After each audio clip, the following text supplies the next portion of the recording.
podcast time. Make it so. It's me, Mario! I'm Batman. Strong am I with the Force. Are you telling me that you built a time machine out of a DeLorean? You're a wizard, Harry. And welcome to World War G episode 155. I'm Troy. I'm AJ. Okay, we got a bunch of stuff Tons of stuff to taste test. to taste. Yep. Yeah. I don't know what it is this week, but we just kept finding things. Mhm. Originally, Bizarre random things, yeah. Originally, what we were gonna do is you had a story you wanted to do with those Oreos, right? Correct, because they just recently announced what the flavor actually was. And if you did get it correctly, you had a chance at $50,000. So I just wanted to see if, you and Colton could tell what it was. Yeah. Couldn't find them to save my life. No, once they revealed what the flavor was, they were gone Mm-hmm. off the shelf. Yeah. Apparently, it was Fruity Pebbles. Yes. Interesting. Yeah, they've had some really bizarre ones. One that was actually really good, but kind of bizarre, was jelly donuts. Really? It tasted exactly like a donut, but then it had like a dollop of strawberry jam in the center of it. Yeah. And they were actually pretty decent. It tasted like pretty spot on to a donut. Yeah, because we were at the grocery store yesterday, Mm-hmm. and hey, let's go see if we can find these Oreos. We went over there, not there. I mean, they have Thin Mint Oreos, they have cinnamon roll Oreos, they have Birthday cake flavored one. yeah, birthday cake. Yeah. But no, those unknown ones are gone. So. They've done more of those sweet ones, but they haven't done too many savory ones. No, they haven't. That or more chocolate. Something. Well, okay, I guess they have the chocolate mint ones, and they have 2 or 3 of them, but they seem to go more the bizarre, random sweet flavors. Yeah.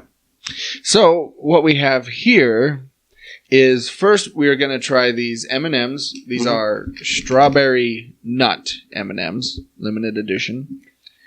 Now, last time we had a M&Ms taste test. We tried a couple of different ones. Yeah, it didn't go well. No, if they were I nasty. recall. And then after that, we are going to try this salted caramel Pepsi. I feel like we need to try the salted caramel Pepsi first, just because if that's horrible, at least we have Mountain Dew. Yeah. That's, for the most part, pretty decent. And Holiday Brew Mountain Dew. Then we have these fiery Sweet Heat Starbursts. As well as Sweet Heat Skittles. Yeah. So, let's get into this. So first thing we want to try is the M&Ms. Yeah. Now these are peanut M&Ms. I guess I have a little thing of strawberry. The strawberry kind of reminds me of, those orange sticks and raspberry sticks that you get during the holidays? Yeah. That strawberry kind of tastes similar to that strawberry. It's interesting because it's not bad. No. You get the M&M, classic M&M taste at the beginning, and then a little hint of strawberry, and then the M&M again, and then just peanut. Yeah. Yeah, these actually are pretty good. Yeah. It's kind of hard to mess up an M&M, though. True. Although, last time we did the taste test, they certainly tried. What can we do to try to, wean people off of M&Ms? What was it, the coffee nut ones that were gross that we had? Yeah. But then there was a coconut one. There were some bizarre ones. All right. It probably didn't help that we didn't we do M&Ms and chips at the same time? At the same time, yeah. And then we were mixing combinations. Yeah, that was a mistake. That was our bad. Okay, so that's surprising. That is not bad. No, not at all. I didn't think I'd really like that much, but the strawberry is just it's not overwhelming. It's so subtle. Yeah, it's really subtle. That's actually pretty delicious. And it's even got a good aftertaste. Yeah. Oh. Way to go. Now we get to ruin it by drinking this Pepsi. Let's ruin our palate here. This is supposed to be a palate cleanser. This is going to be more like a palate destroyer. All right. bottoms up. I'm just doing a shot here. Yeah. Well, it doesn't really have any sort of Distinct caramel smell to Yeah. it. No, it smells like Pepsi. It's so right. misleading. All right, here we go. Alright. Wow, you really just went for the whole shot thing, you know? Over the lips, past the That was gums, a look out mistake. stomach, here it comes. That was a mistake. Oh.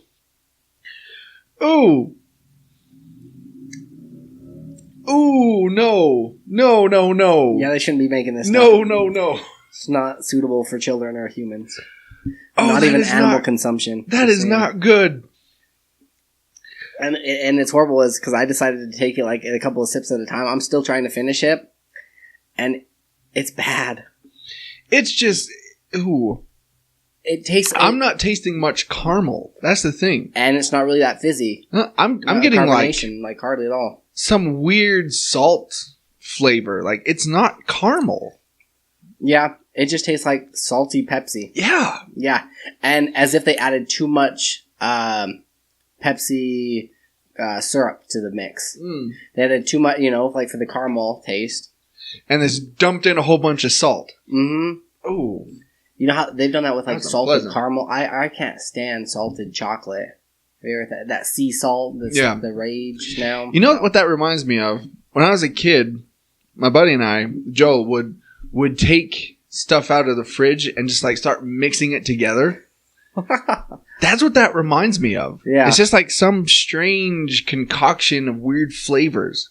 Okay, let's move on to the Mountain Dew so Yeah. get a better flavor in my I have mouth. high hopes for this one.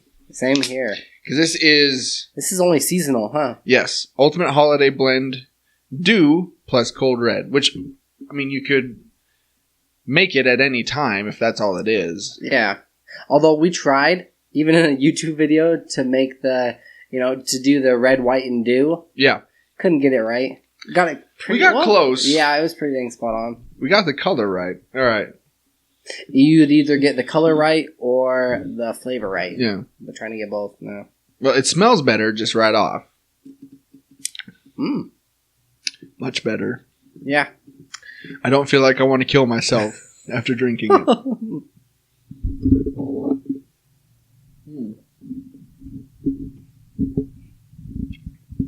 Yeah. It does. That's like pretty spot on what it says. It tastes like Mountain Dew, like a strawberry Mountain Dew. I'm tasting more Code Red than anything. Yeah. But it's not unpleasant. It's It reminds me a lot as if of that cherry 7-Up, yes. right? That's exactly what it tastes like. Yeah, It tastes like cherry 7-Up. I with thought a that hint flavor of Mountain Dew. Yeah, I thought that flavor was kind of familiar. Mm-hmm. Yeah, All right. I'd cool. recommend it. It's pretty good. Yeah, that's not bad. Okay. So far, just don't even try the Pepsi. Yeah, stay away from that salted caramel Pepsi. Okay, so now let's move on to these Starbursts. Sure. So the flavors we have here are fiery watermelon, flaming orange, strawberry mango, and pipin' pineapple. So, try this. What's the yellow one? Is it the... Pipe and pineapple? Is that what you said? It's probably the pineapple in it. I'm just tasting Starburst right now. Yep, no heat yet. Still nothing. Oh, it's like after you already swallow, like you're done eating it. I'm continuing to chew, see if it... Heatens up as you chew. Yeah. No, I mean it was just on the back of your throat kind of feels warmer.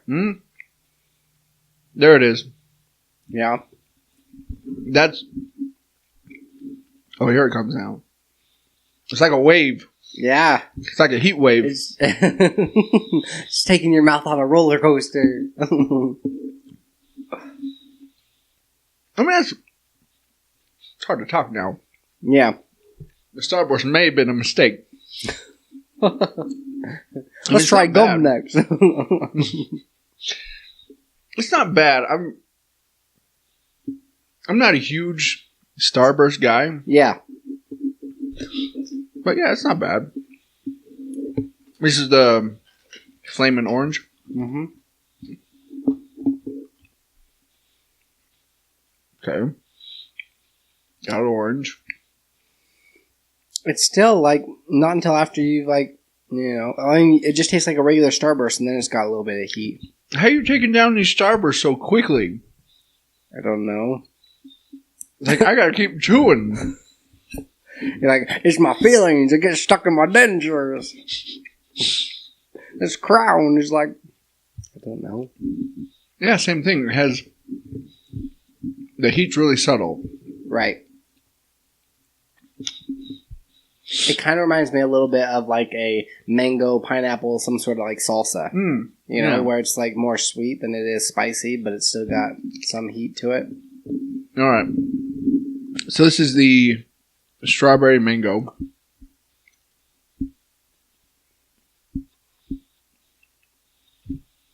That one actually has heat right away. Yeah. I noticed. That's interesting. Where the yellow and the orange one, kind of the pineapple and orange, kind of. Mm-hmm. That one had heat throughout. Mm-hmm. Yeah. It had a good heat chew. Did you prefer it like that? I actually preferred it the other way. I actually liked it like heat all the way. Really? Yeah. Huh. All right, and then this last one, fiery watermelon. All right. They're pretty dang accurate with their like what it tastes like. It does Now have this one's watermelon flavor. Maroon. It's red, so you think. Oh, like strawberry. Or they're gonna be like I think it'd be a raspberry. bit spicier than the others. Mm-hmm.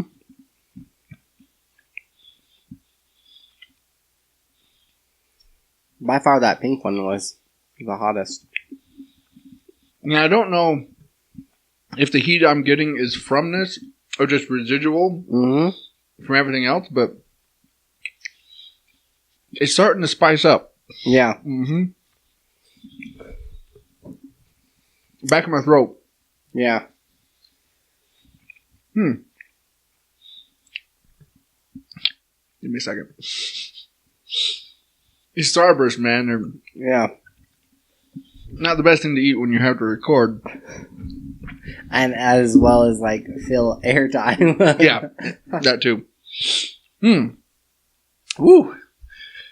All together, yeah, my mouth's a little spicy. Okay.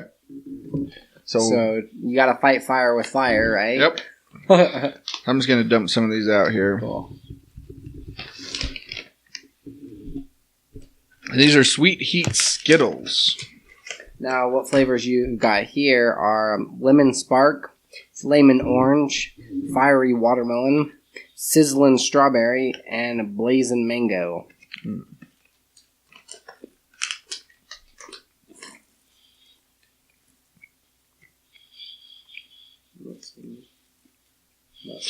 No, I think with these, you got to take down a few to actually get anything, because these are, you don't get a whole lot of flavor. And you don't get a whole lot of heat. Like, I'm just now tasting the flavor. After having eaten like 2 or 3. Oh, They are pretty spicy. here it comes. They're kind Yeah. of like hot tamales. A Yeah. little bit. Which they did actually do for a while. They did some tropical Mike and Ike's that were spicy. Yeah. Those ones were actually really good. Whew. Just taking them all? Yeah. Just take them all. I'm sure this is Yeah. really pleasant for people to It's hear. got to be riveting. Us masticating our food. Masticating on the podcast. Quit masticating so loud, Troy. I'm trying to masticate in peace here. It's funny because We really have to watch each other masticate.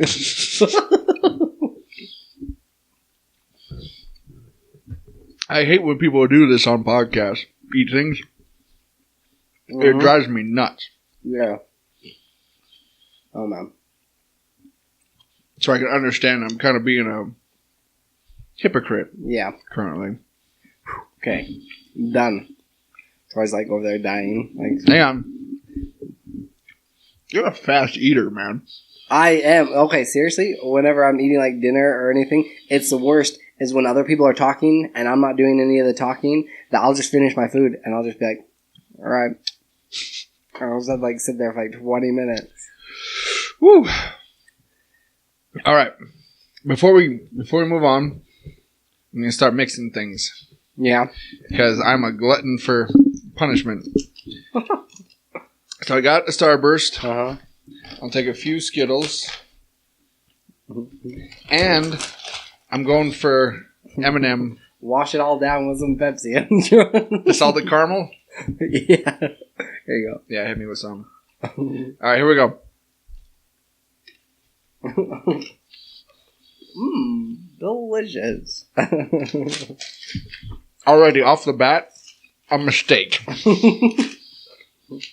That was a mistake. Ooh. Ew.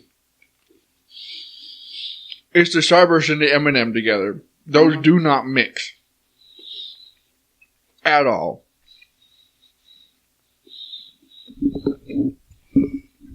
I actually feel like it's a party in my mouth, and I'm excited. There's a lot of things happening right now. Spicy, sweet, nutty, strawberry, chocolatey. Okay. I've actually enjoyed that. Ugh. It was delicious. Oh, then I got the salted caramel. Ugh. And I like how you started, like, you know, way before me and I'm already done. Yeah. Oh, man. Woo! That was a bunch of interesting flavors and stuff that just happened. My mouth is confused. It doesn't understand what it just went through. Okay. So, let's do this. Let's do, on a scale from 1 to 10, Yes. let's each give our individual reviews, our individual number reviews, and we'll kind of Compare? tally them up and see what gets the higher score. So, Okay. first we got the strawberry M&Ms. Mm-hmm. So what do you give that for out of 1 to 10? 1 to 10, I'm going to go with, like, 6 or 7, somewhere in there. Maybe Yeah. 7? I'm going an 8. Okay. I really like that. Is that a score of 15? Yep. Ooh, 15. Okay. And let's Starting off strong. go with the salted caramel Pepsi. 1. 1. Yeah. Yeah. Cumulative total of 2. So, yeah. Then the Holiday Mountain Dew. I'm not a big Mountain Dew guy. I prefer Pepsi. Right. But as far as Mountain Dew goes... Yeah, as far as it goes, a 6? Yeah. I might go a little bit. I might go closer to, like, 7 again. Just because I did like... I don't know. It reminded me of my childhood. All right. 6 and 7. Nice. Yeah. 13 for that. Yeah. And then the Starburst. I'm at like... Again, I'm not a big Starburst guy. But it was kind of something unique. I mean, if I'm sitting at like a regular Starburst, I like them probably about like a 6 or so. I'm at a 5 with for these. creativity, yeah, I might be about... Yeah, I'm right in the middle. I can take them or leave them. 5. Yeah. Let's do... So we got 10 on that one. Yes. And then the Skittles... You can't... The thing with this is you have to have a lot of them to get anything. Mm-hmm. To get But heat or flavor or... when you do, the Mhm. heat hits you. Right. So if I'm going strictly off of that, I'm giving it like a 7. Yeah, I'm still probably 5 or a 6. And I'm just going off, I mean, it says sweet heat. Right. And it did deliver, like, more than the Starburst did, Right. in my opinion. It was only like 1 out of the 4 of Starburst actually had like Yeah. significant heat right off the bat. Yeah, you can take a handful of those Skittles, and it really hits you. That's why I'm at a 7. Okay. So you're at a, what, 6? 6, yeah. Oh, 13 there. So, of everything we tried, those strawberry nut M&Ms, Mm-hmm. That's some good stuff. It really is. Yeah. Yeah, like if you got like hot, need stuff for like stocking stuffers and that sort of thing, I would recommend picking those up. Oh, for sure. They're really good. All right. So now let's take a break. And we come back. We got a lot of news stories to get through because we weren't here last week. So got to make up for it. So we'll be back right after this. After these messages, we'll be right back. Are you feeling nostalgic about your music listening needs? Do you like the tonal quality that only a record can provide? Then go check out Lavender Vinyl, located at 123 25th Street, Ogden, Utah. Yeah, go talk to Kylie or Blake. They have a large selection of new and used records. They will also buy your old records, maybe the ones that are just sitting up there in the attic, gathering dust. And if you can't find anything, they'll be more than happy to pre-order it for you. Now, you can always find them at lavendervinyl@gmail.com. You can also check out their website, lavendervinyl.com, or give them a call on the phone, like a normal person, at 385-240-0336. Be sure to tell them that World War G sent you. Now back to the episode.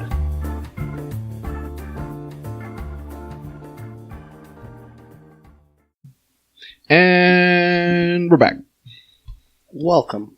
Okay, so I have a list, but we're doing things a little differently.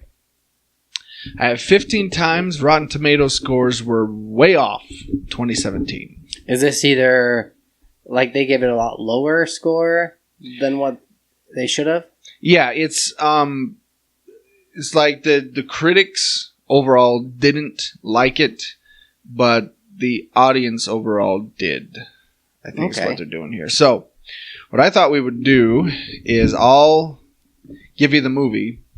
Yeah, because I haven't had a chance to look at this. Yeah, and you tell me what you think Rotten Tomatoes gave it. Okay, so I'm going to channel my inner critic. And what we could do is if you did see the movie, you give what you yourself would give it. Right. And we'll see what happens. All right, so first one, number 15, Mother. I saw the trailer on this one. Did never watch it. This is the one with Jennifer Lawrence and Javier Bardem, and it's a God and Mother Earth allegory, and it was kind of pretentious nonsense. Mm-hmm. But I feel like critics probably really... I remember them liking it quite a bit, and everybody that went and seen it, they were like, "Oh yeah, you got to go see it. It's bizarre, but if I say anything about it, then it'll give it away." Kind of a M. Night Shyamalan twist to it. Baby eating. I'll just say that. Really? Oh yeah. Who's in love some baby back ribs? The last baby eating movie I saw was Witch. The Witch. Yep. Yeah. Can't say I've seen many of baby eating movies in my day. No. It's not really a popular genre. I'm thinking they probably gave it what? 70? Ooh, somewhere in there? So close. 69%. Really? Yep. Oh, man. While the film earned 69% on Rotten Tomatoes, only 49% of fans registering liking it. Okay, because I was going to be like, they're probably pretty divided, maybe 50, but then I'm thinking they're kind of pretentious, so I got to give it 20 points for that. You're right on so far. Number 14, Transformers: The Last Night. Now this is just the recent one with Mark Wahlberg. Which is I couldn't make it through the other one. What was the one just before with the Dinobots? I don't remember what that was called. Right? Age of Extinction. Age of Extinction. Yeah, didn't make it through that movie, so I didn't even see this one. I would probably only give it even though I haven't seen it, 23. In the 20s. 15%. 15? Okay. That's what the critics gave it. And 45% audience. Of course. Michael Bay, he does such garbage stuff. Number 13, the Emoji Movie. The only reason I wanted to see this movie at all is because of what's his bucket? Professor X.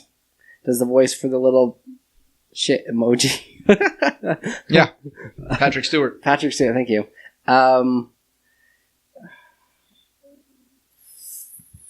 12? Earning one of the lowest tomato scores of the year, the Emoji Movie still connected with some fans. As young people spend more time communicating electronically through emojis, it makes sense that the millennials and children would want to see this. Despite its simplicity and the 9% score, Oh, wow. so okay. you were close, All right. it still earned more than $200 million at the box office from an estimated $50 million budget. Wait, what was their budget? It made 200 and they spent 50 on it? Mm-hmm. So it made Wow. its money back and more. Yeah. Number 12, The Dark Tower. See, I was disappointed with this one because I thought it was going to be a lot better than what it was. I mean, it's got some Matthew McConaughey in it. It does have some Matthew McConaughey in it, yes. 20. You're getting close. Really? You're getting close on these. Yeah, I don't even have it up. The film has only 16% on Rotten Tomatoes, though 48% of the audience enjoyed it. It has seriously been the year of Stephen King. Yeah. It's ridiculous. Like how many different things that he's got going. It's a Stephen King Renaissance, a King-assance? I was gonna go with a Stephen King-a-palooza. Ooh, Stephen King-a-palooza. I'm gonna write that down.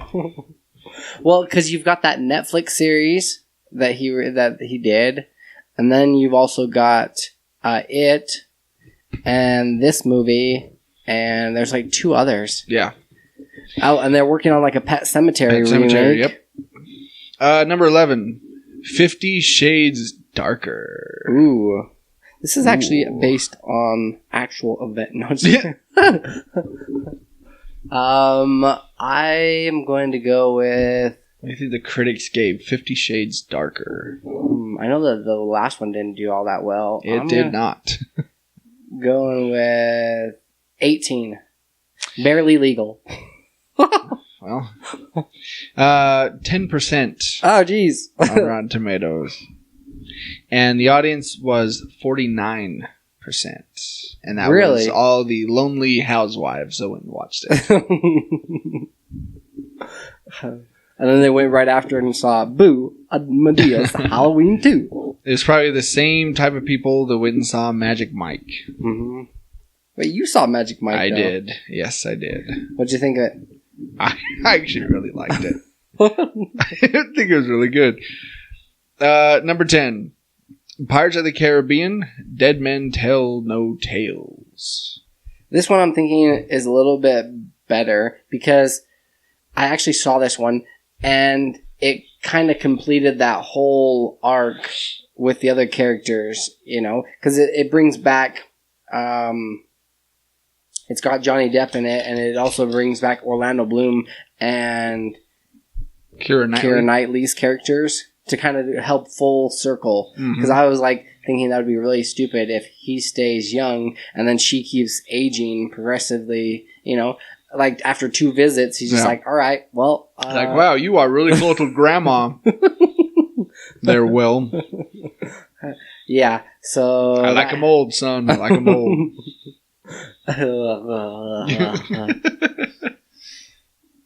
I'm old and dusty. He's like my treasure chest.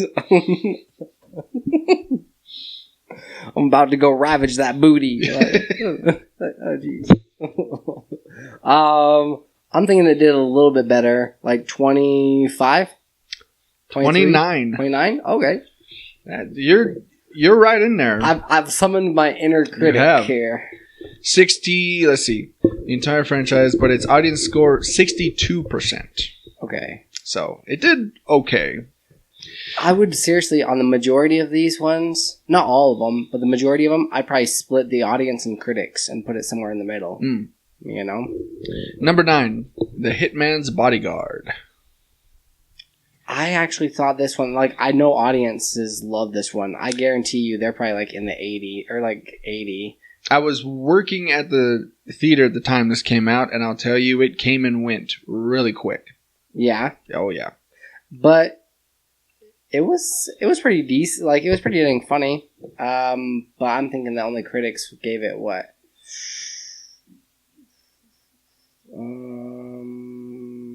32? Man, you are really getting close. 39. Oh, wow, okay. And the audience scores 69%. Number 8, Underworld Blood Wars. I didn't see this one. I'm Neither still did going I. back and watching the other ones. And because I like to see all the other prequels, before watching the newest one. I'm doing the same with like Star Wars right now. But 25? It's probably only 17, huh? The way this is written is kind of weird. See, the fifth Underworld film, Blood Wars, was helmed by first-time feature director Anna Forster. What may have been intended as a fresh twist for the franchise fell flat with critics, with just 50% 50? on Rotten Tomatoes. Oh, wow. I was way off on that one. Number 7. Ooh, this one I know you saw. Baywatch. Yeah, I did see this one. I think audience scored it a little bit higher than what they really should have. It was okay. I did like that they they made it their own and they didn't take themselves too serious about the movie. I'm thinking critics only gave it like 20? Not even that. Wow, no, I'm just amazed how close you're getting. 19%. Oh, I was sticking between 18 and 20. I'm like, so yeah. And a 56% of fans. Wow, you're coming really close on these. You're like, it's uncanny. Yeah. I really don't have it like the articles up here. I don't think you're cheating. It's just it's interesting. Yeah. Number 6. It's difficult because I've already said like 19 and 20 and 18 and right in there too many times that I'm worried that I'm just gonna like say it one time. Like that 1-2 ago that was like 50%. Yeah. I was in the 20s. Geostorm. Oh geez, this is like 8. 13%. 13? Okay, I believe it. Audience gave it 41%. That just reminded me too much of like Sharknado and some of those other stupid movies. Oh, it's a B-level crap fest. It reminded me of like a mix between Sharknado and Pacific Rim. Yeah. Meets The Last Day on Earth, or what's the day after tomorrow? Yeah. Number 5, All Eyes on Me. This is the Tupac Shakur biopic. 23? 18%. 18? Okay. Let's see. It only grossed 44.9 million off of a 40 million budget, and it was enjoyed by 54%. See, of the audience. that I imagine that's also the only one that there's only been 2 that I've heard of that have done really well that have kind of talked about, rappers or gone that way. 8 Mile. Mm-hmm. Did fairly well, and even what was the other one?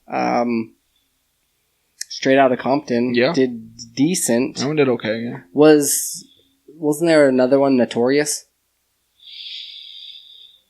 Did that one do anything? I don't know if it did. I don't remember. And was Precious? Was that one? Precious, based on the novel Push by Sapphire. Yeah. No, that was just that was kind of a coming-of-age story. Oh, okay. Number 4, The Lost City of Z. I'll be honest, I haven't even heard of this. Yeah, that's the one that's got What's His Bucket from Sons of Anarchy. Well, let me tell you what it's about, and maybe... Oh, I think I have seen this one. Like, okay, so the girl meets a kind of post-apocalyptic movie, right? Let's see. A story about a British soldier tasked with mapping the border between Brazil and Bolivia in the early 20th century. Something else. Z for Z. I was thinking Z for something. I have no idea. 31. 87. It really is that what they gave it? Mhm. Oh That's what wow! the critics gave it. And audiences gave it like 50. 57. Okay. Number 3, Book of Henry. This one's supposed to be one of those feel good. Book of Henry, Henry, a whimsical movie about a dark subject in a tonally confused film. 11-year-old Henry Carpenter is a genius who can take care of his whole family. He can do everything, even invest money to help his family live a comfortable life. But he can't quite figure out how to help his neighbor Christina from dealing with her abusive stepfather. Well, I'm leaning more towards like critics like loving it and audiences not liking it so much. Man, you've got a poker face going on here. I'm trying to like read anything I can. 57. 21%. 21. Dang it. 63% of audience like it. Okay. Number 2, I think another one you saw, King Arthur, Legend of the Sword. See, I actually thought this one was pretty decent. I liked it. The only thing that I didn't like is where they're running through the town and it looked like he was running around with a GoPro. It was really bad. Other than that, if you haven't seen this one, it's a red box. It's worthy of a red box rental. It's not horrible. But I'm guessing they gave it only, what, maybe 23? 29. 29? Okay. Audience gave it 69. Yeah. I would have probably been like, I think I said like 2.5 kind of, you know. I think that's where you were. Right in the middle. Yeah. I'm pretty sure. Yeah, like so 50%. Number 1, Justice League. See, they've got it so weird. We've talked about this so many times that the Marvel can pretty much do no wrong. They always get like 90s and you know 100%. Yep. Wait a second. Thor was not like a 98 movie. It like, was not. So, you know, so Justice League, but it goes just the opposite. 17? Nope. It was actually higher than I thought it'd be.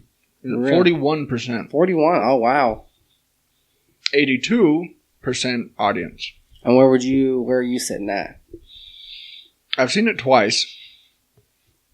And I gotta say, the second time, I didn't like it as much. Really?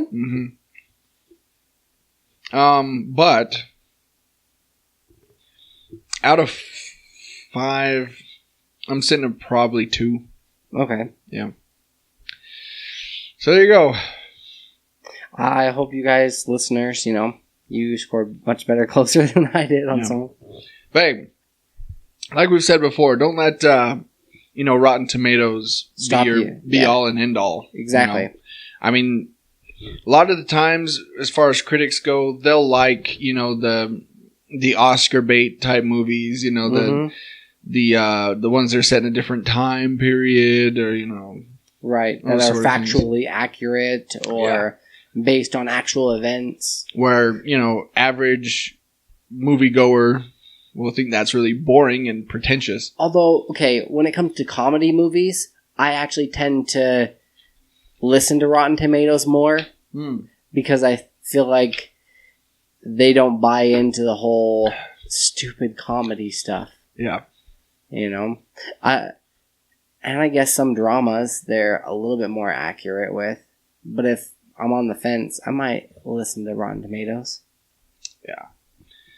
And now I am interested to hear about this Animal Crossing cult. The story you sent me. I have been playing Animal Crossing quite a bit and really enjoying it, but there's some people that have taken it to the extreme. This is the one on your phone, right? Correct. Is it the app?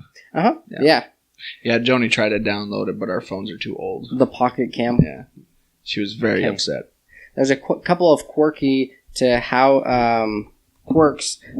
the furniture works with pocket camping. If you place a lamp, so people are taking this to the extreme, but what you do is if you place a lamp, a villager will stand in front of it and turn it on and off. If you place an instrument down, they'll stand in front of it and start to play a random note at random intervals. If you place a chair down, no matter if it is accessible or not, a villager will sit in it.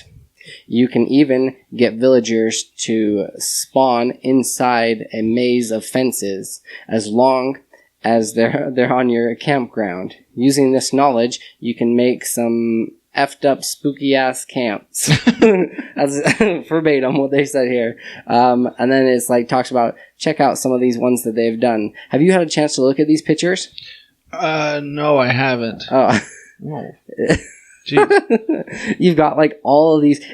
It's really eerie because the music is pretty subtle in this game, and it's kind of soft and just in the background. So you've got these little animal creatures that are turning on and off lights, and they start syncing up and in different patterns and going, and then they've all got these like smirks on their faces with larger than normal eyes. There's a couple other ones that were pretty dang funny where you've got just one character sitting inside of a fence and then all of them in chairs watching this person. All right.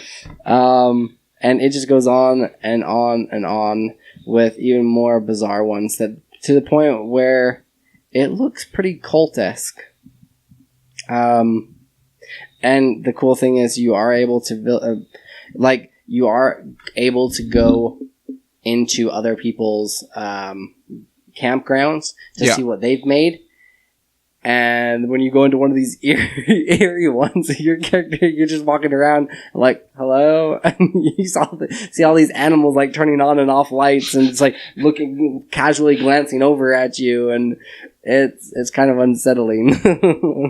It's kind of made me not want to like venture out far away from my own camp. You may not make it back. Yeah, exactly. Okay. Or make it back and won't have any skin on you. The eeriest thing that ever happened, okay, this isn't with Animal Crossing, but this is with like video games playing in general, is we were waiting in the lobby for like one of our friends to join us, and we'd send him invites to play this, this game, and he wasn't joining, so we eventually decided to jump into his lobby, but like one person went into his lobby just to like yell at him and be like, hey, come play, are you like, are you playing? Because he just said that he was sitting in the lobby for like 10 or 15 minutes. We're like, well, this is dumb. Yeah. So one person went in there, and then they like came back just a minute, and they're like, and we were just joking around, just talking, and he's like, guys,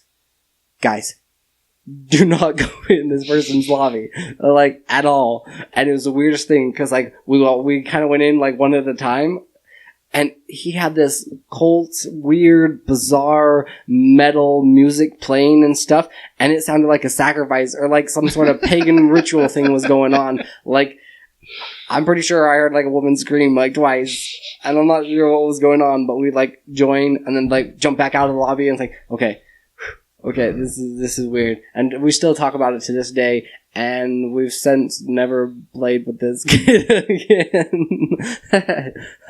So, yeah. So, what is this Animal Crossing app? I mean, is it just like the game, or it's basically Animal Crossing? Well, okay. So you create a campsite. They ask you at the beginning, are you more prone to sports related stuff or to, different genres? Yeah. And so then they can custom your furniture to fit that. Then you can go to different little towns still in your world, that some are by the sea, and you can do fishing, and you can cast a net into the ground, and you can pick up seashells along the seashore. It's basically Animal Crossing, but only campsites, because they're small little, like, separate worlds that when a person asks you, hey, would you mind doing a task for me? Would you mind getting me 2 red snappers and a peach? Right. Then you'd have to go to this farm location to get the peaches and shake a couple of trees to get the peaches. And then you'd have to go over to the one that's on the water and do some fishing. Peaches. Want to shake your tree. Right? Yeah. Then you'd have to go over to the beach and then go fishing for a while until you catch a red snapper. And then you can give it to them, and then they give you other furniture and more bells, and then you can make your campsite, your campground, even better. Huh. Okay. So, I mean, it's Animal Crossing just like for your phone, but it actually works pretty well. Like, they did a good job of translating it into an app. A lot of the games don't really cross over that well, but this one did. So it seems like then it's Animal Crossing basically, but more of a social, like you can play with other people. Mm-hmm. Okay. Yeah. All right. Interesting. Yeah, I downloaded it, but my phone's too old. Like we established last episode, Yeah. I had to shovel coal into my phone to get it to work. Okay, this from the Y department.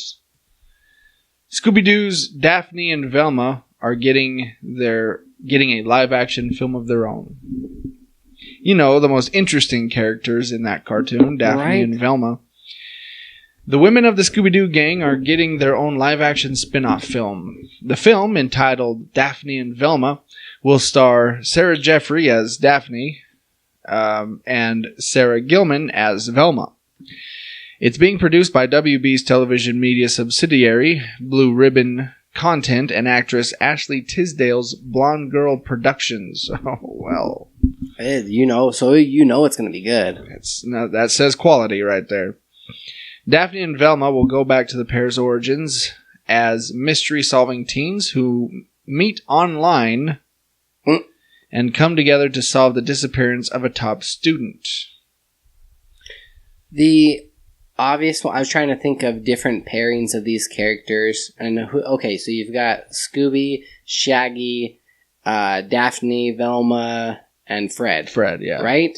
I was thinking, well, maybe like a Scooby... Well, obviously, you could do a Scooby and Shaggy movie. Yeah. That'd be pretty easy. Because they've done a lot of different crime solving themselves. Yeah. But you need kind of the brains, so I was thinking maybe a Fred? But to have the women? I don't know. Or even like a Fred and Daphne. Yeah. That's kind of a romantic mystery type of thing, you know? Yeah. Or Shaggy and Velma in Scooby-Doo. Yeah? You know, make it kind of a stoner comedy. I mean... There's a couple of different directions they could go with this, but... So, this is what they say about it. This is the executive vice president of Blue Ribbon Content. We wanted to give the audience a new take on these two familiar faces, who are fan favorites in the Scooby-Doo universe. Fan favorites? Yeah, right. Okay. Daphne and Velma are two iconic and strong female characters, and this latest adventure of theirs will be both inspiring and entertaining for the audience. The direct-to-video feature... Oh, geez. ...is currently in production for a 2018 release. Direct-to-video. What does that tell you? Straight to VHS. Yeah, okay. But they say a new take. This isn't a new take. No. You know, they're taking characters from 70s TV shows and bringing them into the 21st century, and you have them like meet online, and they have cell phones and Snapchatting ghosts, and it's like that isn't an original idea. Not at all. That's kind of disappointing. And if you're gonna do it, put it in the 70s, for crying out loud. Well, why not? Right? That, or I could see them bringing the whole gang back together, just revamping it. Yeah. You know?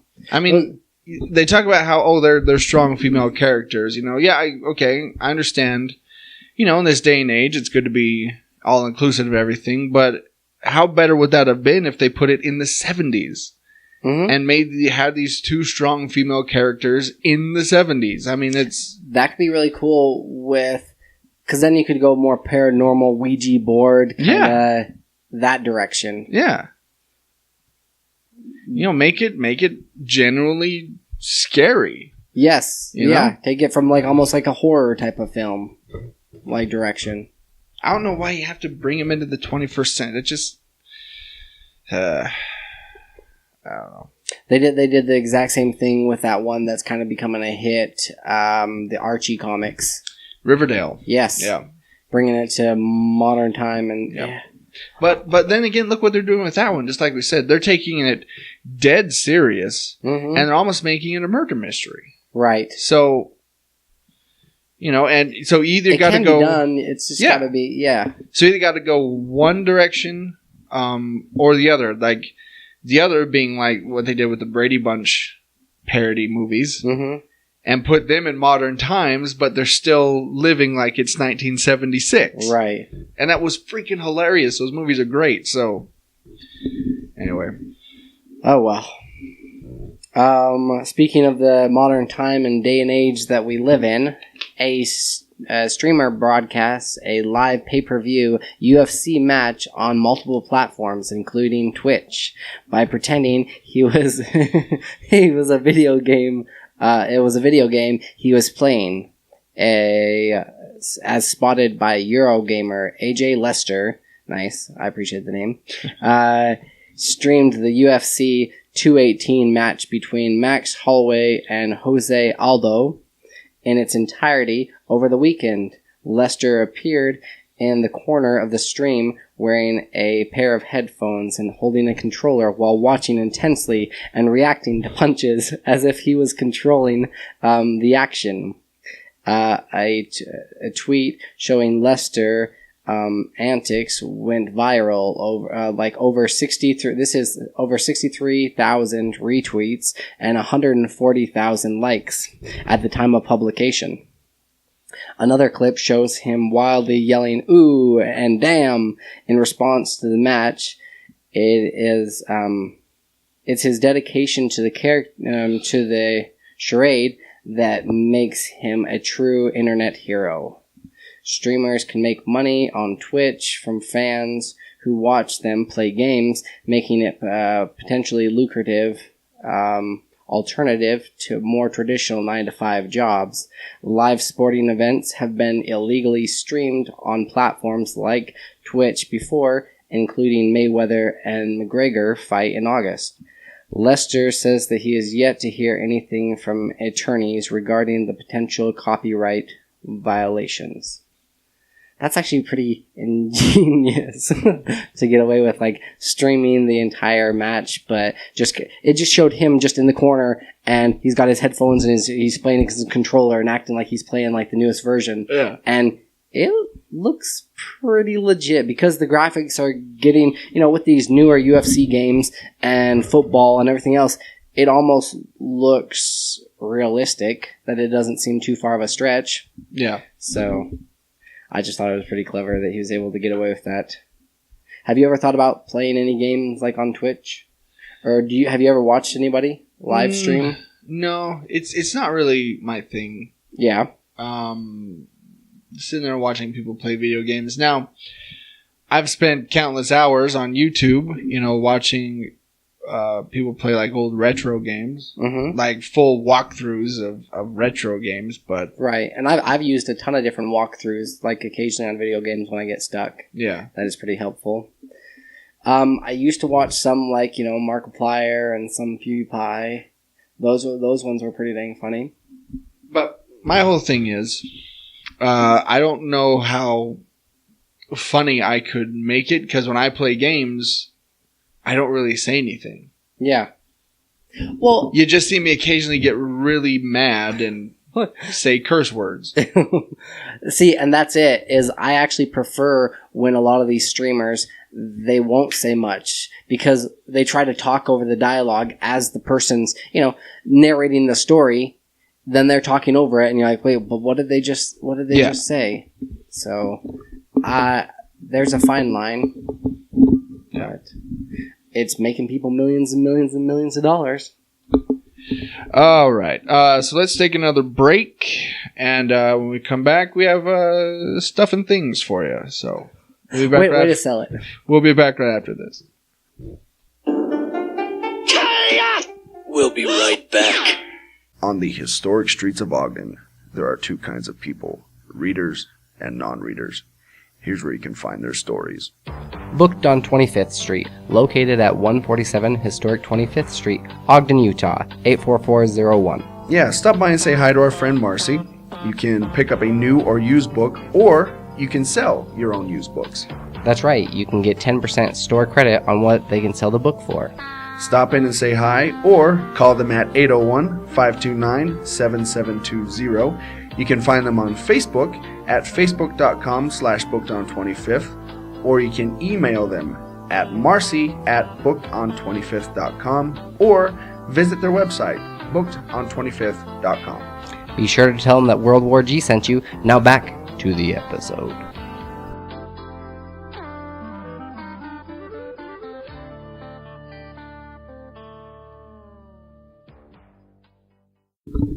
And we're back. A dinosaur story. So we have the new Avengers Infinity War trailer, which we'll talk about Later on. Yeah. But Kevin Feige says Avengers 4 is a finale to the MCU. 2019's Avengers 4 will work as a finale to the current version of the Marvel Cinematic Universe, according to producer Kevin Feige. When Marvel Studios first announced their ambitious plan for a shared cinematic universe, many in the movie business were skeptical such a plan could work. Such a thing had never been attempted on that scale, and characters like Iron Man and Thor were considered B-listers at best who would struggle to pull in audiences. Jump forward nearly a decade, no one is questioning their wisdom anymore.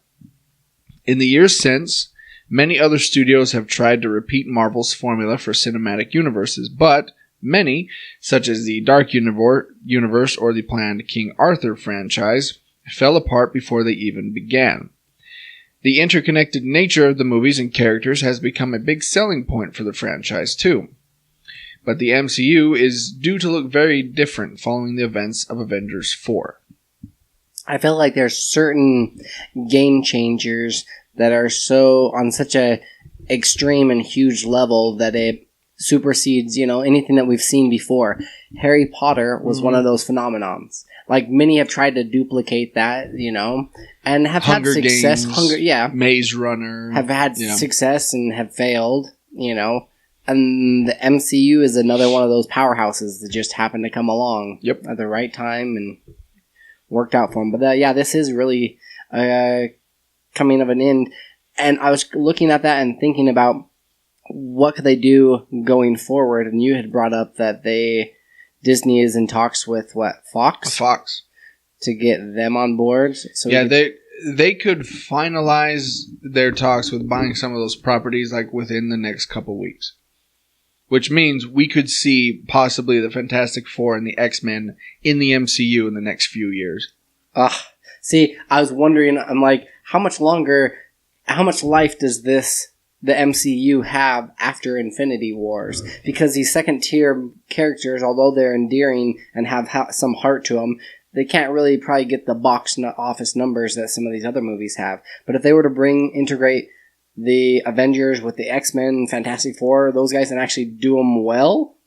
Oh, if we could get an Avengers versus X-Men movie. Yeah. My mind will crack in half. If I could see that. I thought it would already crack in half once you see like Rocket Raccoon arguing with Iron Man. I'm still waiting for that. Yeah. That I will stand up and cheer when that happens. Kevin Feige himself has confirmed that this in a new wide-ranging article in Vanity Fair, which explores the success of the MCU over the last decade. Not much is known about Avengers 4 at this time. Even the subtitle is being kept a secret, with Feige previously claiming it's something of a spoiler for Avengers Infinity War. But he does confirm the movie will, quote, bring things you've never seen in a superhero films, a finale. The producer goes on to state, there will be two distinct periods, everything before Avengers 4 and everything after. I know will not be in the ways people are expecting. Yeah, we're expecting, some of these bigger characters to die or to heroically try to save the day and pass the mantle, right? So I kind of wonder what direction they're going to go with this. Well, it says here, it's no surprise Avengers 4 will deliver an epic final chapter, as it will likely mark the last appearance for many of the founding actors and heroes of the MCU. The contracts for Robert Downey Jr., Chris Evans, Mark Ruffalo, and Chris Hemsworth, among others, will be up. And Marvel has been hard at work establishing a new generation of heroes like Black Panther, Captain Marvel, and Spider-Man to take over post-Avengers 4. While some fans may be worried about the current version of the MCU coming to a definite and, in all likelihood, coming to a definite end and, in all likelihood, a few major character deaths along the way. Captain America. Iron Man. Marvel claim in the same Vanity Fair piece to have 20 more movies already planned. Seriously? Mm-hmm. Oh, geez. Okay. Plus, and DC's over there like, well, I don't know. Do you want to do another Wonder Woman or Shazam or I don't know. Yeah. What should we put out? Come on, guys. Which bugs me because I love me some DC gritty, dark characters. So it bugs me that they're just like floundering over there. Yeah. It's like, do some planning. Let's get something going. Yeah. Plus, if Avengers 4 is going to work as a farewell to characters like Tony Stark and Captain America, it sounds like the studio is going all out to give them the send-off they all deserve. I can't imagine, like, if it's going to be something even bigger than, like, Civil War was. Yeah. You know? They're going to go out with a bang. I hope so. I also do think they got to do something if they're going to... I mean, I know they've got 20 more movies, but a lot of these are kind of standalone movies, right? Yeah. And how do you really... The problem that I find that they're going to run into is how do you get... You've already dealt with Thanos and some of these crazy guys that are just like insanely powerful, you know? How do you take that down a notch and still have menacing villains? Well, I think what they're going to end up doing is, I think after Avengers 4, and this is what I would do, is you got to tone it way down. You know, don't worry so much about the crossovers and the big events for everything. Just go back to single movies, and you know, let's start again. Let's start building up that universe again. You know, let's find, you know, another Loki type of villain. Let's, you know, those that can endure, right? You know, those type of things. I mean, they have thousands and thousands of comic book stories that they can draw from. Right. You know? Just don't let them get hung up so much on the big heavy hitters. Yeah. I mean, with Spider-Man, you could bring in so many classic villains. You know, let's bring back Dr. Octopus. Let's bring back the Green Goblin. That's, you know, these type of people. And so, yeah, that's what I think they have to do. Is, like you were saying, Avengers 4 is going to change everything. Let's kind of set the reset button and let's start building back up again with these other characters. Throw in a couple of singular movies and see which ones do well, and then... But it's going to be weird not having too many things after the fact. Yeah. You know, they'll have a lot of those ones where it's just like... For the next, you know, like they'll do a Spider-Man movie and then at the very end, they'll kind of introduce another character that might possibly be in the next one. Yeah. Well, they won't have one of those, you know, seeing, what's his bucket? Who's kind of over S.H.I.E.L.D.? Nick Fury? Nick Fury. You know, they won't have a Nick Fury appearance for quite some time, or somebody similar to it. Yeah. You know. So, well... Oh, I'm kind of excited to see what will happen. I'm still looking forward to, like, Infinity War. I'm going to be riding that high for a while. I'm all in with the MCU. So, there's been some controversy surrounding this movie, Detroit, Become Human. It's kind of it's come under fire. A UK member of Parliament have criticized upcoming PlayStation 4 exclusive Detroit Become Human for its controversial domestic abuse scene. At Paris Games Week in October, Detroit hit the headlines after Sony released a trailer for the game in which scenes of domestic abuse and child abuse feature heavily. In the video, we see an android housekeeper, Kara, thrust into an uncomfortable domestic abuse situation. She's charged with taking care of a young girl who is attacked by her belt-wielding single father. The video tries to get the point across that you're able to change the course of events at multiple points in the scene. The video shows that one of the potential moments sees the young girl shoot her father as she chases Kara. The scene we are presented is a very important moment for Kara's story. We discover that Kara is owned by the human, Todd Williams, the single father, a little girl called Alice. The developers at Quantic Dreams said at the time, confronting this, Todd's violence towards his little girl, Kara, Kara feels compelled to disobey and risk her life to save Alice. Which you had a chance to check this out. Like, we watched this before we even started the episode. Yep. What are your thoughts? Because the article goes on to talk about how, you know, we shouldn't condone this, and a lot of these people, the demographic of people that are going to be playing this video game, you know, it says, it could, you know, potentially excite these people that are already like beating their children and wives and stuff. See, I don't feel that way.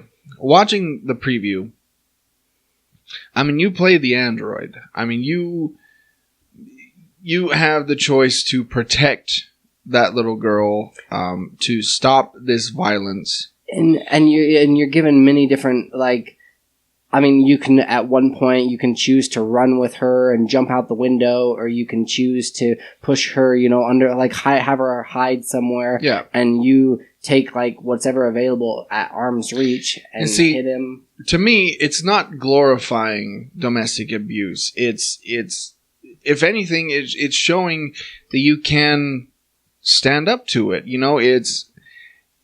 Well, because as an AI... one of your primary things, I mean, there's a couple of different laws that they've set into place that you can't harm a human, Isaac right? Asimov. Yeah. You can't... rules of robotics. Yes, perfect.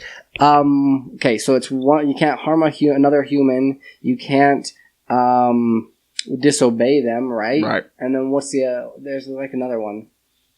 I can't even think of what it is. But you know, it's something that has to do with the preservation of the robot itself. Mm-hmm. I think it's something like that. And so that's where the struggle, you know, you're trying to appease the one side, but then you've got these human-like emotions, and that's what he's trying to convey. And this is only a trailer. This is only a glimpse of actually the whole thing unraveling. You know, we can speculate at a movies. I watched a trailer, and we've been speculating for a long time about Infinity War, right? Yeah. But we don't know exactly what's going to happen, and there's going to be all these different surprises in there. This is only a trailer of a video game. We don't know the full story. And it's probably a very small part of the game. It is, because I know that there's a lot of other parts that deals with like a detective that you're trying to talk an AI off the ledge. You know, there's interconnecting stories. It seems like there's going to be like 3 or 4 different main ones that kind of arc together. The game looks pretty cool. Yeah. It's kind of got a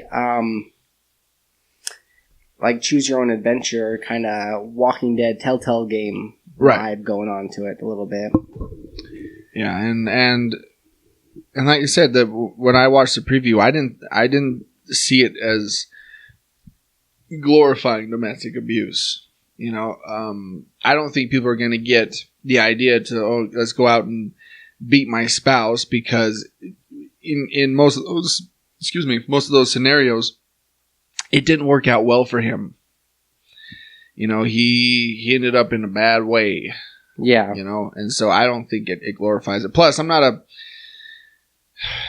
especially, you know, this day and age, I hate censorship. I hate, you know, trying to change somebody else's art that they put out there. Right. You know? Well, these video games are so much more sometimes. They are seriously like movies or TV shows that you're invested in. Yeah. You know, these characters. So I feel like they can, to another degree, immerse people into this, you know, into their art form. Yeah. No, I agree. So, I don't know. I think there is some, but is that one of those lines that you can't cross? That's my own. That's on my. You know what I mean? Like, there's certain things that you can't really cross. GTA has crossed it time and right. I think you can cross certain lines if they're done well, if they're done tastefully. Like I think as far as like stand-up comedy goes, I don't think there's anything you can't joke about. Mm-hmm. But it's just got to be well crafted, tastefully done. Yeah, I mean, know your audience. Yeah, know your audience. I mean, you can joke about a baby having AIDS, but it's just got to be the way you do it. It's got to be, well done. And there's a fine line. Yeah, with, there is. Well, with either direction, Yeah. But yeah. But yeah, I personally don't see a problem with it. I think a lot of the times people that see that stuff and cry controversy, they're more of the drive-by media, not the person that's actually going to be playing the game. Yeah, they aren't video game players. I doubt that they play many video games. It's like, when have you personally ever been, has your life or the way you think ever been actually affected by a video game you play? Never. Yeah. I mean, a video game has never made me want to go out and shoot somebody.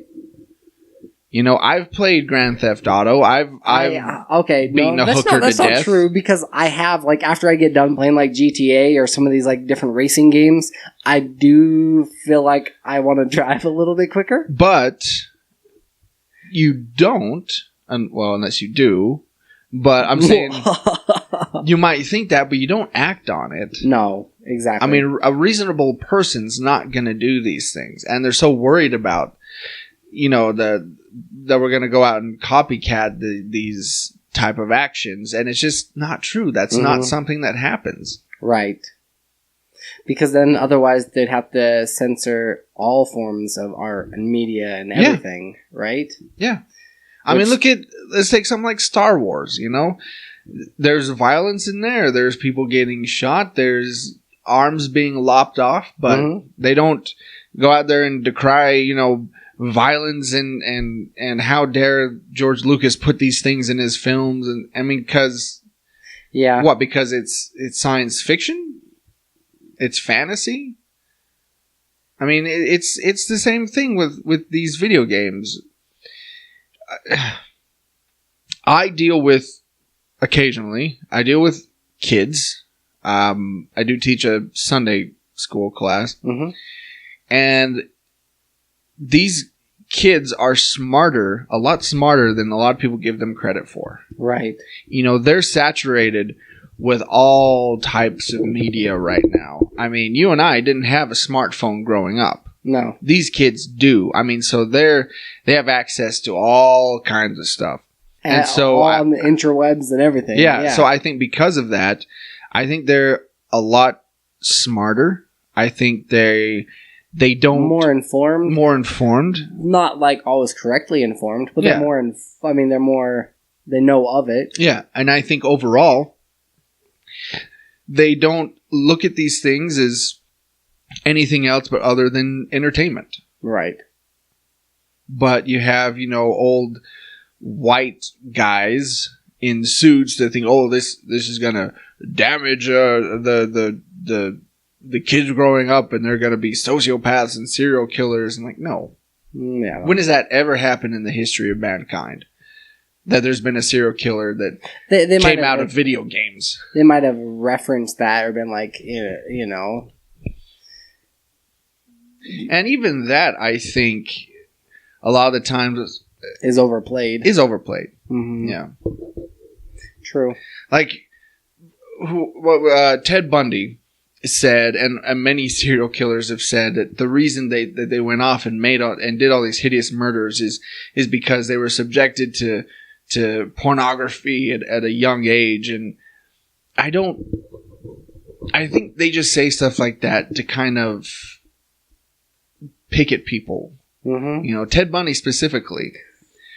It just to get a rise out of people and I think and there that sort of are thing, irrational to scare people that actually do take video games or do take movies and other stuff, but as a society in whole, you know, we can tell that we know the difference. We don't think anything more of it than just entertainment. I mean, you and I are plugged into this sort of thing, so to speak. Yeah. I mean, we're researching stories all the time for the podcast and stuff, and I've never come across anything that says, oh, this person went out and shot 5 people because he saw it in a video game. I've never seen that. Yeah. The only I've heard like rumors of these stories, but I've never myself firsthand seen these. The only thing I can remember, it's even close to this, it was years and years ago when Beavis and Butthead first came out. Mm-hmm. And there was a kid that I think lit his house on fire or something because of that. Because of Beavis and Butthead. Because, you know, they were big into fire and that sort of thing. But he was a little kid. Yeah. You know, he wasn't an adult. He wasn't a teenager. He was a child. And that has been the only time I have ever heard that. That and a lot of the things, it falls back on, I mean, I think the parents are just looking for an excuse for them not taking care of their, you know, not teaching their children. Right? Because they're probably watching content or playing content that's not age appropriate. Yeah. You know, that they haven't developed, hey, there's a difference between cartoons and reality. Or no, there's a difference between video games and not. So I think a lot of it, and, you know, video games, they've put into place, hey, you should be a teenager if you're going to play this mature game. Yeah. But parents are just like, oh, yeah, my kid wants this game. Here, I'll buy it for him. Yeah. And letting them play it because it's a babysitter for them. Mm-hmm. So I do think that there is that kind of, I mean, there has to be some accountability on the parents' behalf. Yeah, there is. There is. Which they're just looking for anybody else to blame than themselves. You know, because like I mean, even those cartoons, some of these more like, you know, older things, you know, kids are watching like movies, like you said, they're exposed to everything. So they're probably watching these rated R movies at such a young age. Yeah. And then that's why they're having like issues. But still, I don't know. I don't know if that's true. Really? I think kids today are I think their brains are wired a bit differently because they're exposed to all this media at such an early age. I think they, you know, I mean, unfortunately, they might become really desensitized at a really early age. Right. And so I think those kind of things don't really affect them the way they would, you know, if it was our generation or generations before us. So then do you think that because they're desensitized at such a young age that later on they're going to have to push the boundaries even further with their forms of art? You know what I mean? If you're like, yeah, because maybe you always like artists always are looking to push the boundaries, right? To do more, right? Just be edgy and different and unique. So if they're already desensitized to stuff that we find really, really edgy, I can't even imagine what they're gonna do. And maybe desensitized was the wrong word. Maturing quicker. Okay. I think is a better term for that. But I don't know. I mean, it's possible that when they grow up, that, you know, the kind of forms of entertainment that say their kids are going to enjoy, you know, we wouldn't even think of, you know, taking part in as like adults. Right. You know? Well, I mean, you look at like Psycho, and it was kind of edgy to show blood swirling down a drain. Right? It was edgy to show a toilet flushing at that time. Yeah. Yeah, right? Speculate. I mean, and him kind of like the silhouette of being attacked. Yeah. And now, you know, we've got these Saw movies. Yeah. So we've got like stuff crazy like that. Yeah. So, you know, it's going to be eventually like pushed even further. Yeah. So, I don't know. Yeah, the R movies of today, the rated R movies of today will be the PG-13 movies of tomorrow. Mm-hmm. Yeah, because that's already happened. Oh, yeah. So, well, that was quite the discussion. So we have just a couple more stories here. I just want to run through really quick. Disney and Pixar have decided to pull the Olaf's Frozen Adventure from the beginning of Coco, and I'm all for it. Because, okay, I thought it was that instead of showing trailers, they just showed this Frozen short, which wasn't really a short. It's like 20-something minutes. Yeah, it's about 21, 22 minutes. No, they show 10, 15 minutes of trailers, and then 22 minutes of this stupid Frozen short. Oh, or geez. Frozen medium, I guess it would be. Because I already, I have YouTube and I have the internet. I already watched the majority of the trailers that I want to see anyways. So I'll typically go to a movie about 15 minutes late. Yeah. And then just be walking in right when they're showing the previews for popcorn and the refreshing Coca-Cola. And then the movie starts. Yep. I'm the same way. Yeah. It's not worth my time anymore. So to go in expecting the movie to start. And you said that you had a couple of people actually walk out of the theater and be like, I think I got the wrong ticket. Yeah. Right? Came out and said, I think you guys are showing Frozen. Yeah. No. Save those longer ones. I did like, Bound and Rebound, that one. There's been a couple of like really cool short ones. Actual shorts. Right. That's the key word there. Yeah. Are they just testing the waters to see if they could make a full-length movie of other things? I don't know. I guess they think because Frozen was so big that they'd want to, have this long, like an actual full-length cartoon in front of the movie. I don't know. I don't know if they worry that Coco's gonna do really well. See, I don't know if they thought that Coco wouldn't do well. Like with white audiences? Yeah. Because it's a movie about a Mexican family? Yeah. I mean, I would hate to think that that's how Disney was thinking. Right. But they might have been. Like, how can we bring in the white people? Well, Frozen. White people love Frozen. So let's throw in that at the beginning. They'll be sure to go. If that's what they were thinking, that's just stupid. I hope not. I hope not. I hope that Disney is a little bit smarter than that, because we've seen so many different princesses and everything else that it doesn't matter the color, the content. No. I don't know. If it's a good movie, it's a good movie. Which Coco's been doing great from December 8th to the 10th. Just the weekend box office numbers, it's pulled in $18.3 million. Yeah, Justice League is sitting at 9.6 just this weekend. Yeah. Yeah, it is the biggest movie ever in Mexico.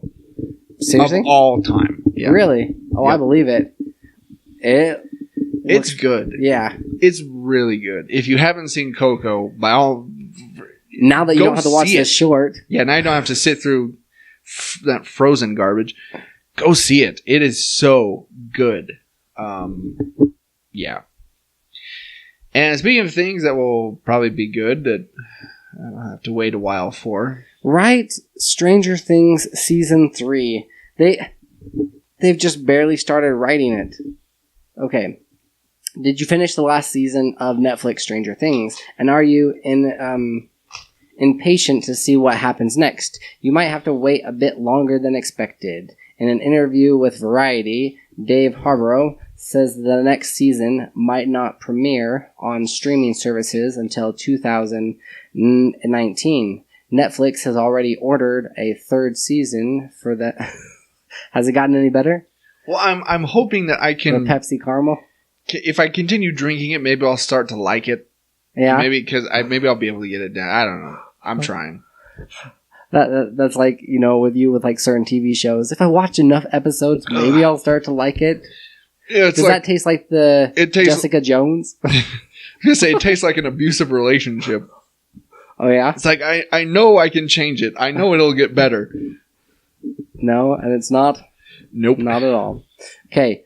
Netflix has already ordered a third season for the show, and the Duffy brothers have talked about only having 4 seasons altogether.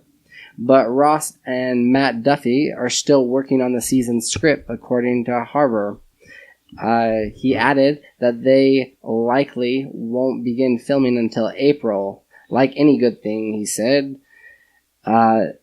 Ross and Matt need time, and those guys work hard. I mean, they just sit in their apartment writing for 12 to 14 hours a day. The show was a surprise hit for Netflix when it debuted in 2016, but Netflix has already greenlit a writer's room for the second season, which meant that they had already hammered out the majority of the beats of season 2 before it was renewed. Stranger Things isn't the only major show that faces a long delay. The final season of HBO's Game of Thrones is also expected to debut in 2019. Man, that's going to be like forever and a day. And it's horrible because we binge watch these shows and then we move on to the next thing. And it's not until the next season comes out that we're like, oh yeah, remember how great Stranger Things was? Yeah. And because like they said, the second season, they already knew going into the first season that they were greenlit for for season 2. So they already kind of put into effect, key points for season 2. Yeah. And hammered it out, got the majority of it ready. But with this season 3, they weren't sure and they didn't know until later on. That's why it's so difficult to know with some of these shows that are like hits, overnight hits, whether you should continue to go on further or do any more. Well, and at the same time, it's kind of smart to wait that long because, the hype around season 2, kind of starts to die down. Mm-hmm. Then all of a sudden season 3's back. I'm like, oh, fine, look, Stranger Things is back. Great, let's go. And if you did it constantly, again and again, like every 6 months, that it might start to wear thin. Kind of like those Marvel Netflix shows. Yeah. Starting to wear a little thin. True. It was kind of cool, and I do remember there was so much hype around this season 2 that they even showed a trailer in the Super Bowl. Yes. Right? Yep. And it kind of got people re-energized, and then you get that other trailer where it's got the Michael Jackson music playing, Thriller playing, and it gets really hyped for it. That's true. They do need time to let it kind of... people digest it. Yes. And appreciate it for what it is. Although you wait too long and these kids don't look like they're the same age anymore, right? Yeah. I call it the Weird Al way of doing things. Yeah. Weird Al, super popular, but he only comes out with like an album every 4 or 5 years. Right. So, it's you kind of forget the last one, and the next one comes out like, oh, Weird Al's back. Oh, yeah. Great. Let's go get his album. Which has got to be so difficult because he's probably doing like a parody of a song that's now 4 or 5 years old. Yeah.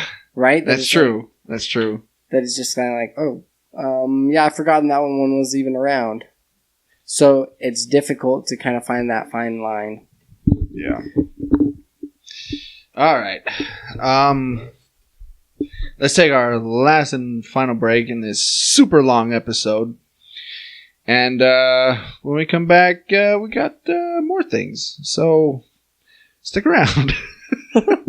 After these messages, we'll be right back. Thanks, Joy. Hi, everybody. This is Sean Ray. And John Irons. And we're the hosts of Cosmic Potato, the Super Fan Talk podcast. We're a show that has a little bit of everything. Yeah, we talk about movies and TV and cartoons, entertainment news, and every show has a different theme. That's right. We might discuss anything from our favorite bad movies to who would win in a fight between C-3PO and the Tin Man from The Wizard of Oz. Yeah. That was episode 41, a classic. You can download that episode and all of our other episodes on iTunes and Stitcher. We're on Podcast Addict and, of course, on our website, cosmicpotato.com. It's special guests and movie news and geeky nerddom and nerdy geekery and lightsabers and Time Lords and Ninja Turtles all the way down. So check out Cosmic Potato, the Super Fan Talk podcast.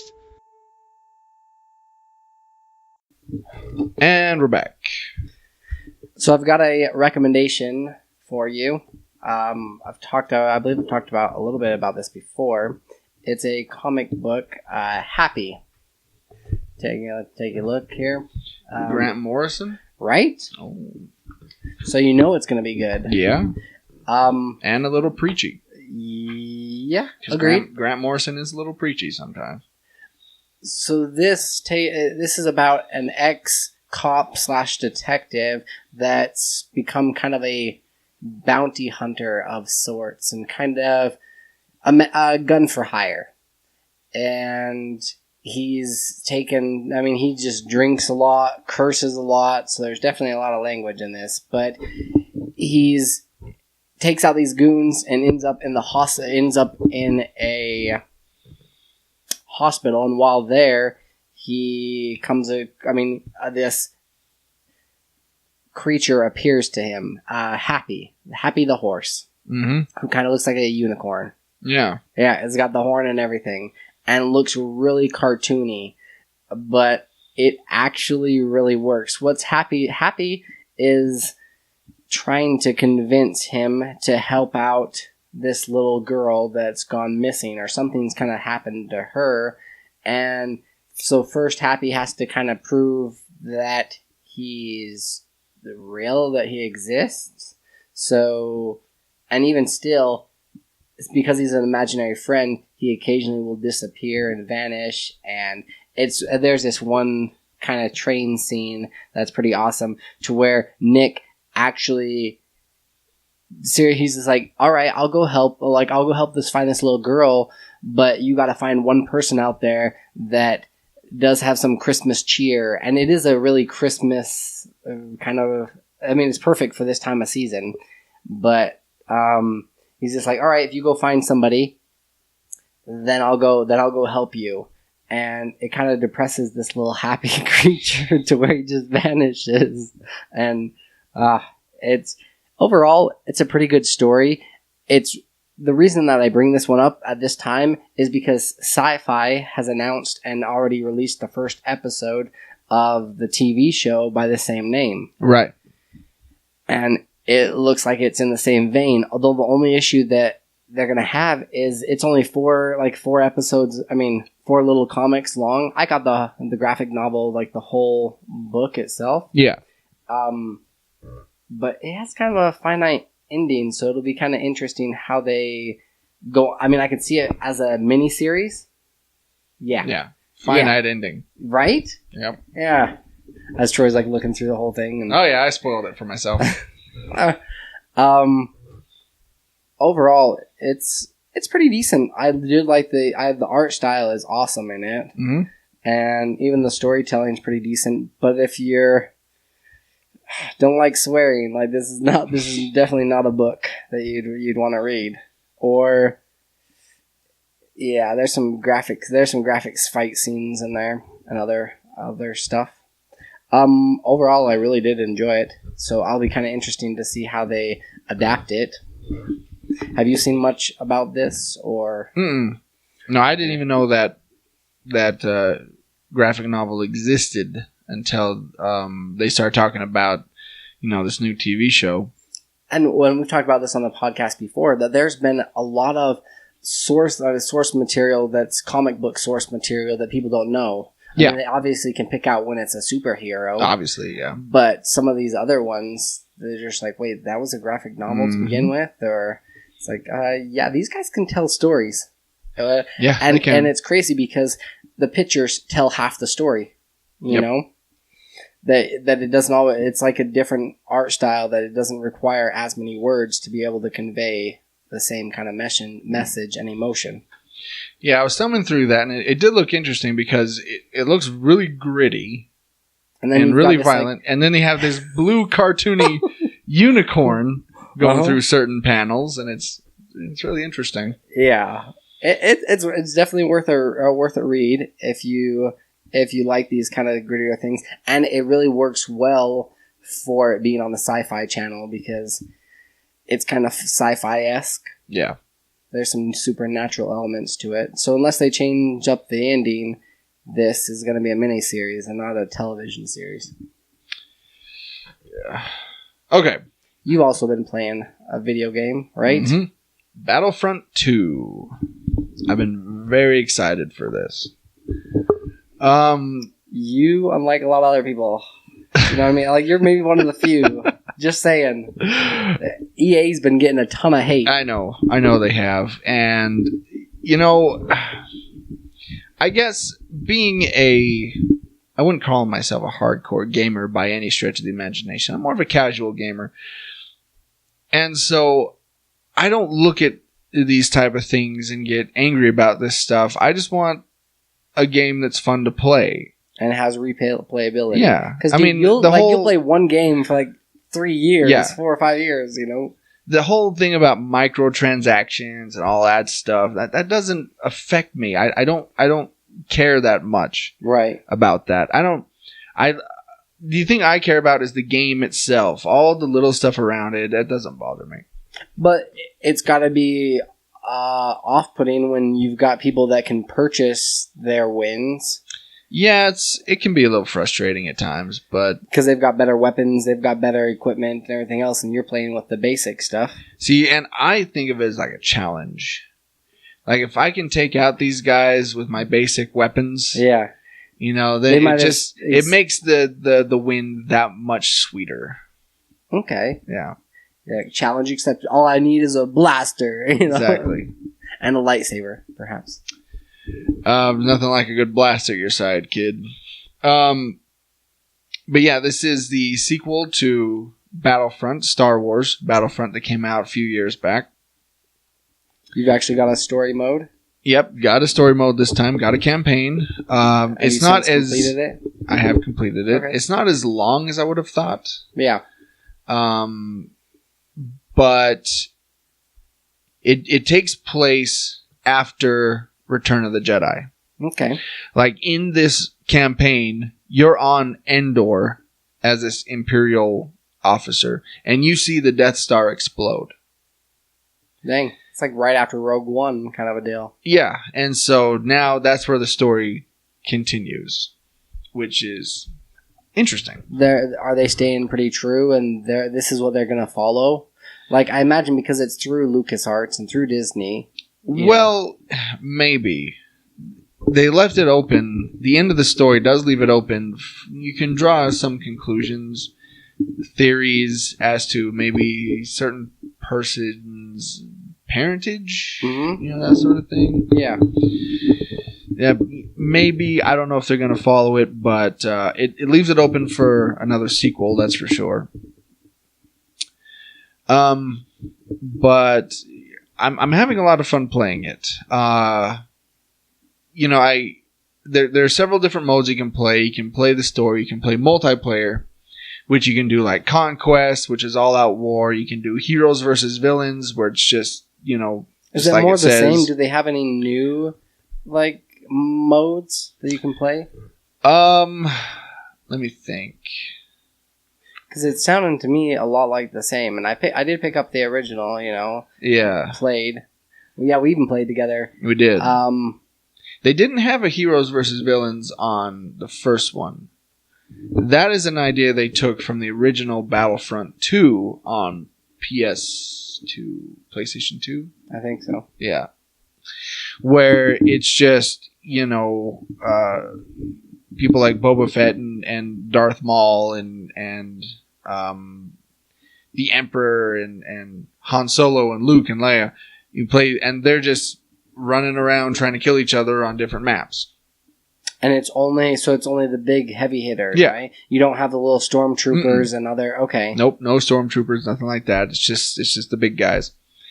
Did you get That's fun. Do you get to randomly pick and choose which one you play as? Yeah, but you got to be quick because it's 4 on 4, and so if somebody picks Darth Maul before you got to pick somebody else. Right. And so, I'm freaking awesome as Darth Maul, by the way. Yeah. Oh yeah. Doesn't it force you to get good with all of them? It does. Okay. And that's the other thing, because you got to think about strategy. You know, Darth Maul is good for just going in and just wiping everybody out. But if you're someone like Boba Fett, you got to hang back and just kind of be like more cover. Sniping. Yeah, sniping, cover fire, stuff like that. Because you ain't gonna last long against a lightsaber. Right. Same if you're like Han Solo or Leia, same type of thing. Well, does Leia still have her little, orb of that she throws over her the shield. The shield? Yeah. Uh-huh. She does still have that. Okay. So they do have a few advantages, but I mean, come on, people want to play the Jedi and the Sith. I mean, of course. Yeah. So there's that. You go to a lot more places this time, a lot more maps. Locations from the original Star Wars, the prequels, and these new movies. And they look pretty legit. Oh yeah. Yeah. So you can go to like Naboo, or you can go to Hoth, or you can go to Takodana at Maz Kanata's castle and fight there. And oh geez. So yeah. So in that way, it's really fun. They also, I was glad to see, have changed the game mechanics as far as shooting the gun, because a lot of times the guns could be kind of, especially if it's like a blaster, it gets really random and you're just completely missing people. Okay. This now it's a bit different. But then, how do you get the whole stormtrooper feel? That's true. Missing every shot. That's true. And they have a lot more weapons. Yeah, so I'm really enjoying it. I think it's fun. Now, there's two different ways to play it. Like any video game that's got a story mode and a multiplayer mode. There's you play the story mode so you're familiar with the guns and the mechanics, and then you go in and play the multiplayer. Or you play the multiplayer and get good playing that, so then when you do play the story mode, you're already, you can just walk through it. Right. Which way do you play it? I did the story mode first. Okay. Yeah, I went through the campaign first, finished that, then I did multiplayer. Yeah. See, that's the way I am. It was so weird to me when I was actually playing with somebody. This was last week, and they're just like, "Oh yeah, no, I've never played the story." I'm like, "Dude, this game's been out for years." Yeah, it was released on the. It doesn't make any sense. You're missing out on half the game. Yeah, my OCD would not let me not play the story mode. I would have to get through it. Mm-hmm. Absolutely. So yeah. So out of I don't know. Do we really rate video games? Not really. Not really. It's more of a if you want to go pick it up, go pick it up. I recommend it.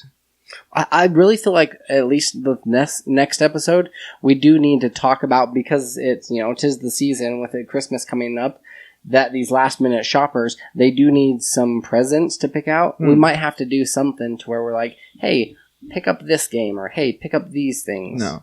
Yeah, our next episode will be a Christmas episode. Okay. So, but yeah, I mean, as far as Battlefront 2 goes, if you're like me and you're just kind of a casual gamer and you like Star Wars and like the first person shooters, go pick it up. You'll have fun. Yeah. If you really dive into the minutia of it and, really think too much about it, maybe you won't have the best time, but I enjoy it. I mean, look, here's the games I've purchased. Okay? Battlefront 2. Mm-hmm. Before that, Injustice 2. Before that, Battlefront 1. Before that, Injustice 1. So you can see a pattern here. Yeah. I don't buy a whole lot of video games. Troy, you've got to venture out there. I don't have the money, man. Yeah. I have to know if I'm going to buy a video game, I'm going to play it for a long time and get a lot out of it. Right. Yeah. Oh, that's why I thought it was so funny that this is GameStop. They stopped doing that whole rent a game, because then they started really, you rent any of the pre-owned, you can check out any of the pre-owned games. Yeah. They're not doing that anymore because they found out that they're losing money because nobody's purchasing games. Right. That makes sense. They stopped that program. But okay. We want to talk about the trailers really quick? Sure. All right. There are a couple big trailers that dropped. Infinity War, Avengers Infinity War, and Jurassic World. So let's save Infinity for the last. All right. Let's talk about Jurassic World then. Kingdom. You've got a bone to pick with it? I have a few bones to pick with this. I got a few dino bones to pick with this. Yeah. Let me go on record by saying I love the first Jurassic Park movie, like the original. Mm-hmm. It is one of my favorite movies of all time. It is fantastic. The subsequent sequels, not so good. Yeah. Okay. So then they rebooted it. Great. Awesome. They got Chris Pratt in there. Fantastic. You know, they got this new dinosaur. Awesome. I watched it again 2 days ago. Fantastic movie. A lot of fun. It really is like going back to the original. It is. It's going back to basics. Huh? Then the trailer for this sequel comes out. And I thought, oh no, they're starting to venture off again and kind of go off the rails. Mm-hmm. Quite literally, actually. Think about it. They go back to rescue, rescue dinosaurs because the island is going to explode via volcano. And they're saying like, hey, these are kind of endangered creatures, which to me it seems so bizarre because you've got these pterodactyls that are flying around. What, do they just stay on this island? They don't venture out into everywhere else? Yeah. No, I don't know. I these like sea monsters that can just stay around the island circling it. I like to think that there's and they kind of hinted at this at the previous one, that there's kind of this invisible border that they can't. Oh, so they're cross. on Themyscira, right? These dinosaurs. Yes. Okay. It's something like that. I don't know. But Wonder Woman jumps out. Yeah. It looks like with this one that they're doing too much. And, you know, the island was shut down, obviously, after the events of the last one. You know, go back and find another way to deal with that. You know, don't have this whole thing of there's a volcano and it's going to explode. That to me seems like the cheesy part. It is cheesy. That's exactly what it is. It's kind of a cop-out. Yes. You know, if you want to go back and still have your plot of should we kill these animals, or just let them die, right? You know, you can still have that plot, but you just don't have to have the volcano in there. I think King Kong Skull Island did it right. Yeah, you know, they go back to this island that nobody's like seen, and then you know their plane or something gets hit down, so then they have to survive on this island. Yeah, and why not do that? Right? You know, I mean, let's have, you know, the park has been shut down and the dinosaurs have been living on it for a while, kind of making it their own. You know, Ian Malcolm always says life finds a way. You know, maybe we'll have new breeds of dinosaurs pop up. Mm-hmm. You know, who knows? You have this whole different ecosystem on this island because there's nothing but dinosaurs there. That would be interesting. What they're doing here, it's not. It reminds me too much of what they're doing with Jumanji. Yeah. You know? Yeah, they're kind of taking the heart out of what was there originally. And I hated how they shoehorned in the trailer T-Rex stomping on the other dinosaur and saving the day. You know, and they even played that music too. Yeah. It was seriously like they used the same footage with like all they needed is a banner to be falling in front of the T-Rex. Yeah, I don't know if he is going to be saving the day or he ends up, you know, taking after or running after them. I don't know, but it looks cheesy. Much like, you know, him in the first one riding motorcycle along the Raptors was cheesy. Yeah, and it was.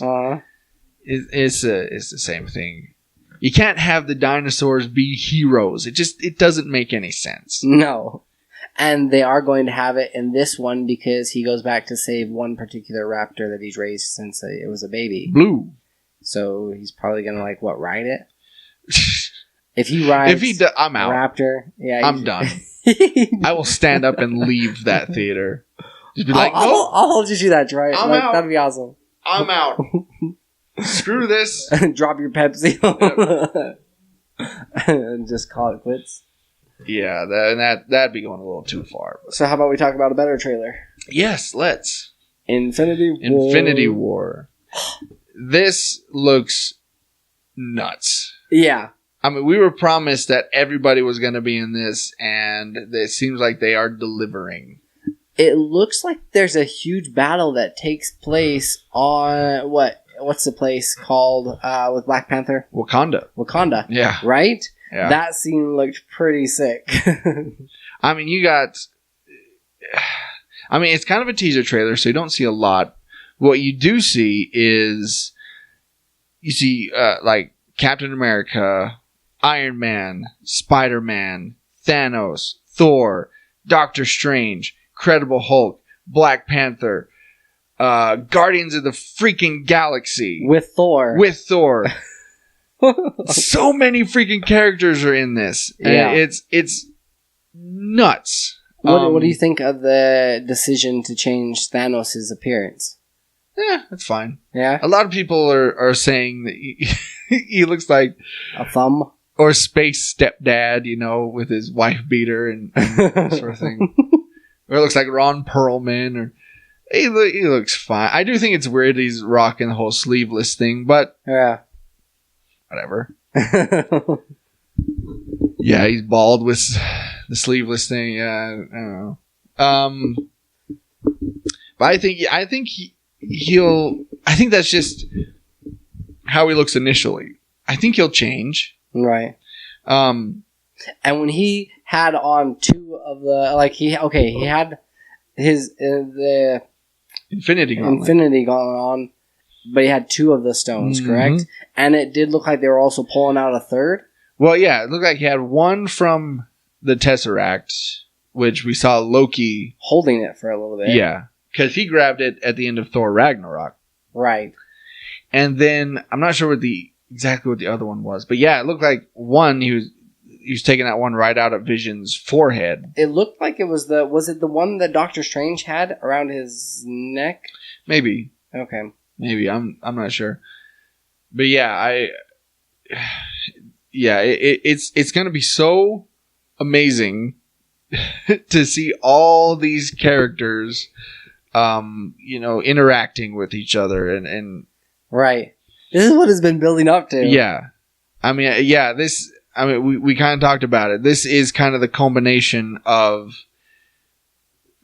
the first Iron Man in 2008 onward. I mean, this is what it's all been building to. Yeah. Yeah. And it looks like it's going to deliver. Yeah. I'm super excited for this one. And it's cool to see that Captain America, he's not really Captain America anymore. He's kind of, he's an enemy of the state. He's kind of working in the shadows. Rocking the beard. Yep. So I think that's pretty awesome. Working together with Black Panther and TCB. Taking care of business. Yeah. So, yeah. Yeah, go. I'm sure you've already seen it, but if you haven't, go freaking watch that trailer. It's right. It'll blow your mind. All right. Here's where you can find us. You can listen to all of our episodes at worldwarg.podbean.com. We're also on iTunes and the Google Play Store. Just search World War G. On the social media, you can find us at facebook.com/worldwargpodcast. Still need to talk about that woman that has World War G. But, we're also on Twitter and Instagram. Just search at WWG Podcast. You can find all of our shirts and other merchandise at shop.spreadshirt.com/WorldWarG. You can also email us anytime, day or night, at worldwgpodcast@gmail.com. So this has been World War G, episode 155. That has been AJ. That has been Troy. Stay geeky, my friends, and stay away from the salted caramel Pepsi. It's gross.